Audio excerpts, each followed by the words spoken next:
भाई और बहनों, पिछले 8 वर्षों में हमने एक के बाद एक ऐसे कितने ही निर्णय लिए हैं जिन पर नेताजी के आदर्शों और सपनों की छाप है। नेताजी सुभाष अखंड भारत के पहले प्रधान थे जिन्होंने 1947 से भी पहले अंडमान को आजाद कराकर तिरंगा फहराया था। उस वक्त उन्होंने कल्पना की थी कि लाल किले पर तिरंगा फहराने की क्या अनुभूति होगी। इस अनुभूति का साक्षात्कार मैंने स्वयं किया जब मुझे आजाद हिंद सरकार के 75 वर्ष होने पर लाल किले पर तिरंगा फहराने का सौभाग्य मिला। हमारी ही सरकार के प्रयास से लाल किले में नेताजी और आजाद हिंद फौज से जुड़ा म्यूजियम भी बनाया गया है। साथियों, मैं वो दिन भूल नहीं सकता जब 2019 में गणतंत्र दिवस की परेड में आजाद हिंद फौज के सिपाहियों ने भी हिस्सा लिया था। इस सम्मान का उन्हें दशकों से इंतजार था। अंडमान में जिस स्थान पर नेताजी ने तिरंगा फहराया था, मुझे वहां भी जाना था, जाने का अवसर मिला, तिरंगा फहराने का सौभाग्य मिला।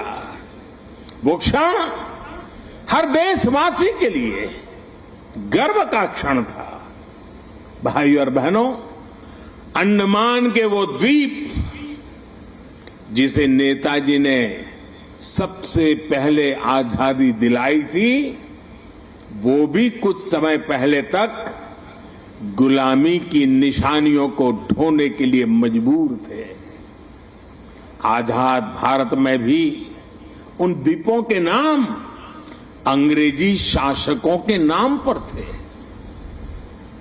हमने गुलामी की उन निशानियों को मिटाकर इन द्वीपों को नेताजी सुभाष से जोड़कर भारतीय नाम दिए, भारतीय पहचान दी।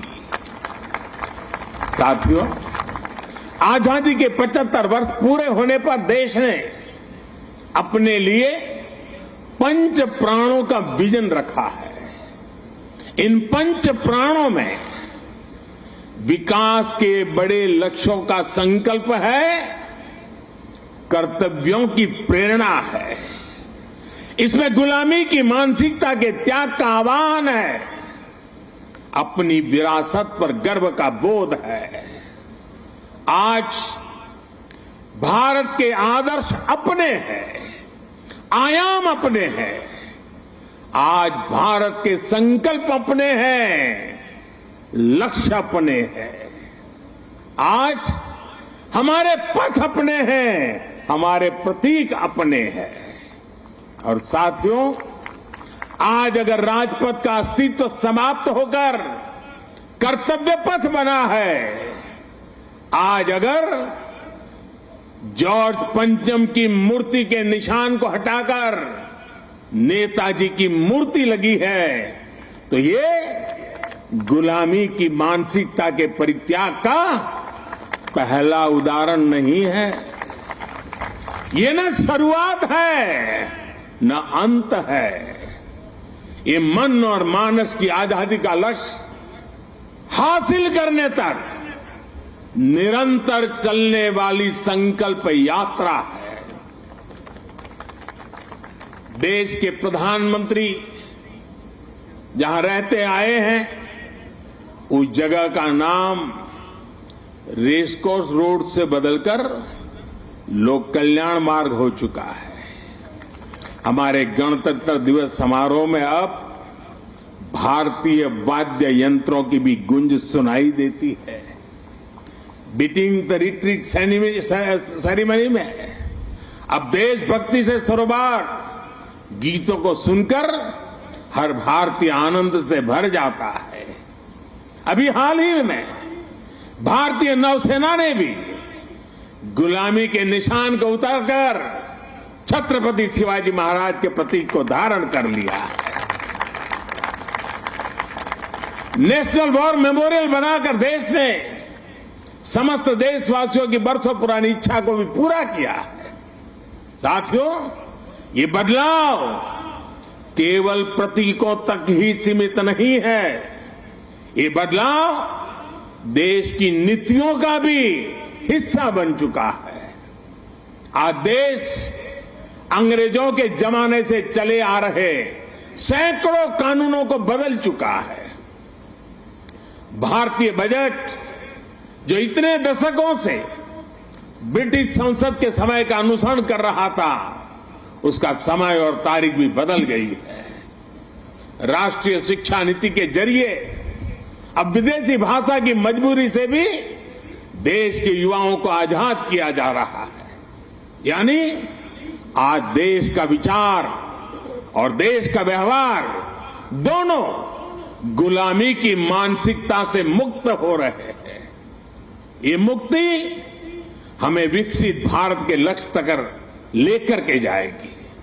साथियों, महाकवि भरतियार ने भारत की महानता को लेकर तमिल भाषा में बहुत ही सुंदर कविता लिखी थी। इस कविता का शीर्षक है पारुकुलई नल्ल नाइंगल भारत नाड़। महाकवि भरतियार की ये कविता हर भारतीय को गर्व से भर देने वाली है। उनकी कविता का अर्थ है, हमारा देश भारत पूरे विश्व में सबसे महान है। ज्ञान में, अध्यात्म में, गरिमा में, अन्नदान में, संगीत में, शाश्वत कविताओं में हमारा देश भारत पूरे विश्व में सबसे महान है। वीरता में, सेनाओं के शौर्य में, करुणा में, दूसरों की सेवा में, जीवन के सत्य को खोजने में, वैज्ञानिक अनुसंधान में